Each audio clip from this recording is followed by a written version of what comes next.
రాజకీయ నాయకులండి ఖచ్చితంగా ప్రజలకి ఒక మంచి మెసేజ్ ఇవ్వాలి, దిశానిర్దేశం చేయాలి, మేము ఉన్నామని భరోసా కల్పించాలి. ఆ పరిస్థితి కనిపిస్తున్నదా అంటే కనిపించట్లేదు. మహిళల్ని గౌరవించడం, మన ఇంట్లో ఉన్న మహిళలు కూడా పరాయి మహిళలు లాంటి వాళ్ళే, అయితే పరాయి మహిళలు కూడా మన ఇంట్లో వాళ్ళే అనే విధంగా ఆలోచన చేయాల్సిన అవసరం ఉంది. ఆ రకంగా మాట్లాడవలసిన అవసరం ఉంది. మన ఇంట్లో వాళ్ళందరూ కూడా మంచివాళ్ళు, మన ఇంట్లో వాళ్ళందరూ కూడా గొప్పవాళ్ళు, మన ఇంట్లో వాళ్ళందరూ కూడా అప్సరసలు, లేకపోతే మన ఇంట్లో వాళ్ళే మంచోళ్ళు, బయట వాళ్ళు ఎవరు కూడా మంచోళ్ళు కాదు. లేకపోతే వాళ్ళు వేషధారణలు, వాళ్ళు చీరకట్టులు కొంతమంది అంటారు, కొంతమంది బాడీ షేమింగ్లు చేస్తుంటారు. ఎవరో ఏదో వివేకం లేని వాళ్ళు, బుద్ధి లేని వాళ్ళు మాట్లాడారంటే ఒక అర్థం ఉంది. ఏ పార్టీ అయినా అంటున్నాను, ఇది ఏదో వైసీపీ అనో జనసేననో టీడీపీ అనో కాదు, ఏ నాయకుడైనా సరే. అరే ఎదట వాళ్ళు మన ఇంట్లో వాళ్ళని కన్నెత్తి చూస్తేనే మనకు కాలిపోతే, మన ఇంట్లో మనుషులను, మన సిస్టర్స్ని కానీ చదువుకున్న టైంలో మనం చూస్తుంటాం, మనం మాత్రం ఎవరినన్నా లైన్లు వేస్తాం. కానీ ఎదటవాడు మాత్రం మన కుటుంబ సభ్యుల్ని చూసినా, వాళ్ళతో మాట్లాడడానికి ప్రయత్నించినా, లేకపోతే వాళ్ళకి ఏవో చీటీలు రాసిచ్చినా, నేను పాస్ చెప్తున్నాను కాలేజీ టైంలో ఖచ్చితంగా ఉంటుంటుంది కదా, అది మనకు అస్సలు నచ్చదు. రాడ్లు పట్టుకుని వెళ్ళే వాళ్ళమి, శివ సినిమా వచ్చిన తర్వాత చైన్లు పట్టుకుని వెళ్ళేవారు. అంటే మన బంగారం మంచిది, మన బంగారమే మంచిది, ఎదటి వాళ్ళదంతా కూడా బొగ్గు, అది బంగారం కాదు. ఈ పరిస్థితి. సో తరాలు మారుతున్నాయి, రాజకీయాలు మారుతున్నాయి, టెక్నాలజీలు మారుతున్నాయి. కొంతమంది నోటి దురద మాత్రం మారట్లేదు. విధానపరంగా ఏమన్నా మాట్లాడండి, తప్పులేదు, అస్సలు తప్పులేదు, ప్రశ్నించండి. కానీ వాళ్ళు దుస్తుల కోసమో లేకపోతే వాళ్ళు మేకప్ల కోసమో మనం మాట్లాడుతున్నాం అంటే, గుడివాడ అమర్నాథ్ నాకు మొదటి నుంచి కూడా మంచి పరిచయం ఉన్న వ్యక్తి.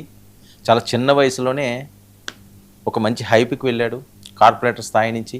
మంచి కుటుంబం, గురునాథరావు గారు, వీళ్ళందరూ కూడా నాకు ప్రత్యక్షంగా బాగా పరిచయం ఉన్న వ్యక్తి. నువ్వు అనుకునే పరిచయాలు చాలా ఆనందం అనిపిస్తుంటుంది. అరే మన అమరు మంచి స్థాయికి వెళ్ళాడురా, కష్టపడ్డాడురా అని. కానీ మరి అది ఎందుకు కొన్ని అంశాల్లో చాలా సౌమ్యుడు కూడానే, చాలా సౌమ్యుడు, చాలా కష్టపడి వచ్చినవాడు. వాళ్ళ తల్లిగారు కూడా సీనియర్ రాజకీయ నాయకురాలు.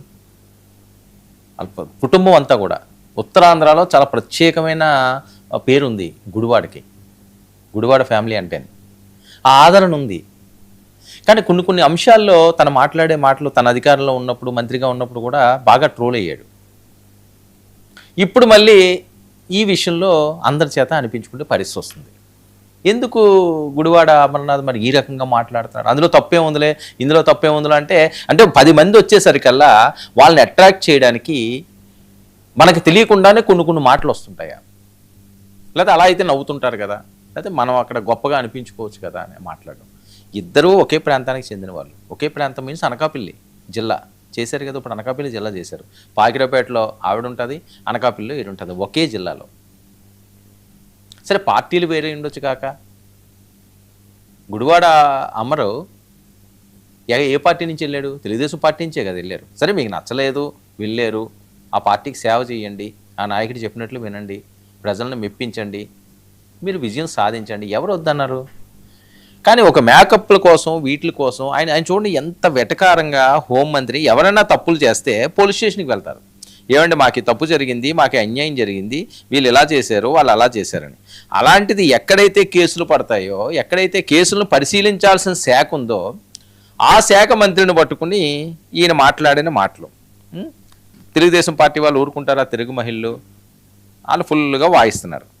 తర్వాత జనసేన వీర మహిళలు, మరి ఇంకా వాళ్ళందరూ కూటమి కదా, ఆ కూటమి మీద అందరూ ఒకరికొకరు వాయిస్తున్నారు. ఒకసారి ఇది వినండి. ఇది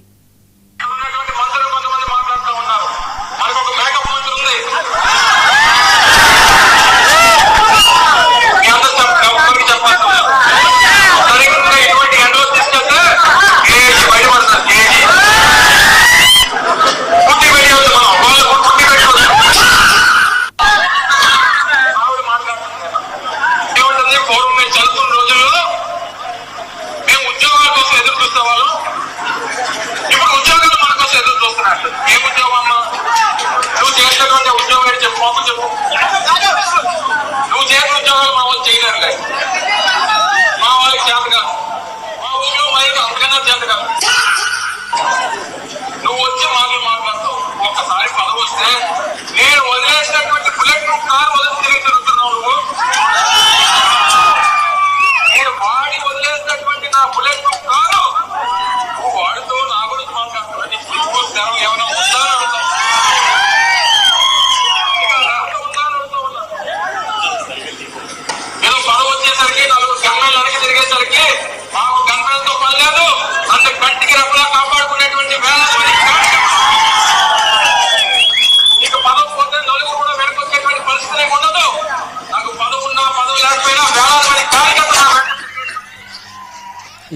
ఇదండి గుడివాడ అమర్నాథ్ గారి భాష, ఆయన మాట్లాడిన మాటలు. సిగ్గు శరం ఉందా హోంమంత్రిని పట్టుకొని?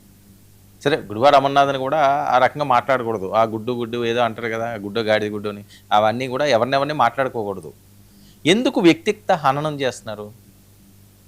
మనుషుల్లాగా ఎందుకు భావించట్లేదు? అందరూ ఒకటే రక్తం కదా, అదే ఎరుపు రక్తం కదా. ఏమున్నది, ఈరోజు అధికారం ఉండొచ్చు, రేపు రాకపోవచ్చు. నేను వాడేసింది నువ్వు వాడావు, ఏంటి అది? అంతే.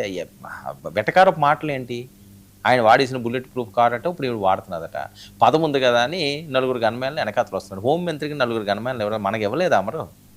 మనకి ఇవ్వలేదండి, మనకి ఇచ్చారు కదా. అది కూడా ఒక ప్రస్తావన. మంచి ఎండలో కానీ ఆవిడ్ని తీసుకొస్తే కేజీ మేకప్ కింద పడుతుందట, అది పుట్టి పెట్టుకోవచ్చట.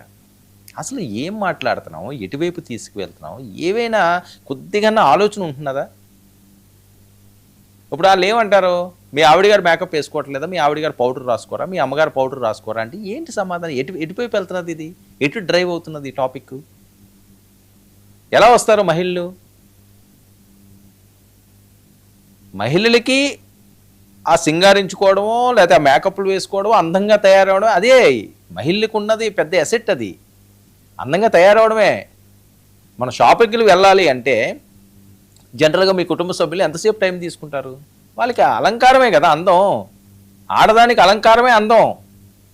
అది అందరికీ తెలిసిన అంశమే కదా. మనం పుట్టిన దగ్గర నుంచి చూస్తున్నాం, మన ఇంట్లో వాళ్ళని చూస్తున్నాము, లేకపోతే మన స్నేహితులను చూస్తున్నాం, మన బంధువులను చూస్తున్నాం, లేకపోతే పెళ్ళిళ్ళలో చూస్తున్నాం, వేరే వేరే ఫంక్షన్స్లో చూస్తున్నాం, వేరే వేరే సందర్భాల్లో కలుస్తుంటాం. ఆడదానికి అలంకారమే అది, ఆ అందమే. మరి దాన్ని కూడా మేకప్ల గురించి మనం మాట్లాడుతుంటుంటే, దాని గురించి మనం ప్రస్తావించుకుంటుంటే, దానికి మళ్ళీ కేరింతలు కొడుతుంటుంటే, పక్కంతా క్లాప్స్ కొడుతుంటుంటే ఏంటి? దీని మీద పవన్ కళ్యాణ్ గారు ఆయన ఊరుకుంటాడు, ఆయన రంగంలో దిగాడు, ఫుల్గా వాయించి వదిలేశాడు ఆయన. ఎందుకంటే గతంలో మాట్లాడిన మాటలే కదా పవన్ కళ్యాణ్ గారిని వాళ్ళు అంటుంటారు. అనిత గారు అన్నది కూటమి కాదండి, హోంమంత్రి కాదండి, మామూలు వ్యక్తులను అన్నా సరే ఎందుకు ఆ మాటలు మనం మాట్లాడడం? మేకప్ల గురించి మనకేంటి సంబంధం? హోంశాఖలో తప్పులు జరిగితే దాన్ని కదా నువ్వు ప్రశ్నించాల్సింది, దాన్ని కదా మీరు మాట్లాడవలసింది.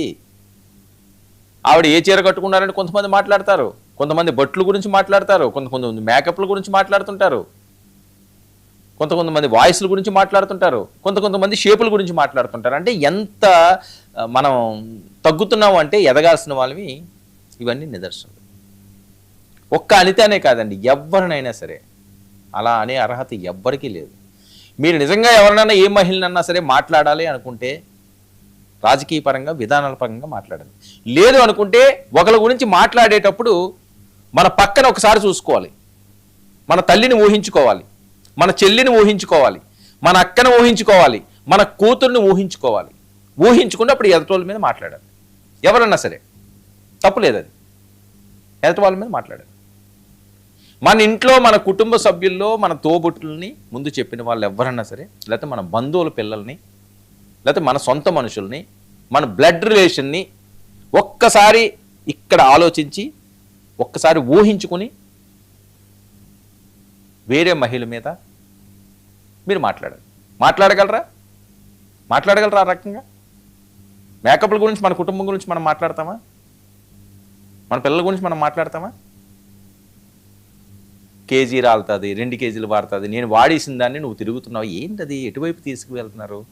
చాలా ఉన్నత భవిష్యత్తు ఉన్న వ్యక్తి గుడివాడ అమర్నాథ్, యువకుడు, కుర్రవాడు, బోల్డ్ ఫ్యూచర్ ఉంది, చిన్న వయసులోనే మంత్రి అయిన వ్యక్తి, ఇంకా చాలా కాలం ఉంది ఇంకా ఎదగడానికి. మనం ఎదిగేటప్పుడు మన ఉన్నతత్వం ప్రతి ఒక్కరు చూసి ఆహా ఏమి ఎదుగుదలరా అన్నట్టుగా ఉండాలి. ఏమి ఎదిగేళ్ళే అల్లది, ఆ చెట్టు ఎదిగింది, ఇల్లు ఎదిగారు, ఈ రకంగానే మనం మాట్లాడుతుంటారు కదా చాలామంది పెద్దలు. ఆ రకంగా దానివల్ల ఉపయోగం ఏముంటుంది? సో శ్రేయోభిలాషులుగా, మిత్రులుగా ఎలా తీసుకున్నా పర్వాలేదు, గుడివాడ అమర్ ఏ రకంగా తీసుకున్నా పర్వాలేదు దీన్ని. కానీ ఒక మెసేజ్ ఇవ్వండి. మీరు మెసేజ్ ఇచ్చి స్టేజ్లో ఉన్నారు, ఒకరి చేత మెసేజ్ తీసుకుంటే స్టేజ్లో లేరు. మళ్ళీ ఇలాంటి మాటలొద్దు. మనం ఏదైనా ఒక పొరపాటుగా మాట తులితే పొరపాటు జరిగింది, అప్పుడు ఏదో పవన్ కళ్యాణ్ గురించి ఏదో అన్నారు, అది కాదు ఇది అని చెప్పారు, అతను విని వ్యక్తే. కానీ మరి ఎందుకు ఈవిడ విషయంలోకి వచ్చేసరికల్లా మరి ఆ పక్కన ఉన్న వాళ్ళు ఏమైనా ఆయన్ని రెచ్చగొట్టారో, లేకపోతే ఆ ఫ్లోలో ఓ 2-3 డైలాగులు కూడా వేసాడు ఆయన. పంచ్ డైలాగులు వేసాడు, చాలా చక్కగా మాట్లాడాడు కొన్ని అంశాల మీద. దానికి కేరింతలు కొట్టారు ప్రజలు, అక్కడ ఉన్న వాళ్ళ టీం అంతా. సో అదే ఫ్లోలో వెళ్ళిపోయి ఈవిడ మీదకి దాడికి దిగారు. ఇప్పుడు వీళ్ళ కుటుంబ సభ్యుల మీద వాళ్ళు రీల్స్, ట్రోల్స్, వాళ్ళ వైఫ్ని వీళ్ళందరూ ఫోటోలు పెట్టి అవి సోషల్ మీడియాలో చేస్తుంది. ఎందుకు మనం ఆ స్టేజ్కి ఎందుకు వెళ్ళాలి? అననేలా, అనిపించుకోనేలా, అదేదో తొక్కనేలా, కాలు కడగలేలా అన్నట్టుగా ఉన్నది. సో మరి గుడివాడ అమర్ కాదు, ఎవరైనా సరే, ఏ రాజకీయ నాయకుడైనా, ఒక అమర్నాథ్ అనే కాదు, ఏ రాజకీయ నాయకుడైనా సరే విధానపరంగా మాట్లాడండి, ప్రజల మన్ననలు పొందండి, రీల్స్కి, ట్రోల్స్కి బాధితులు కాకండి. మరి ఆ రకంగానే ఉండాలనుకుంటే వాళ్ళ ఇష్టం. మరి అమర్ దీని మీద ఏ రకంగా స్పందిస్తాడు?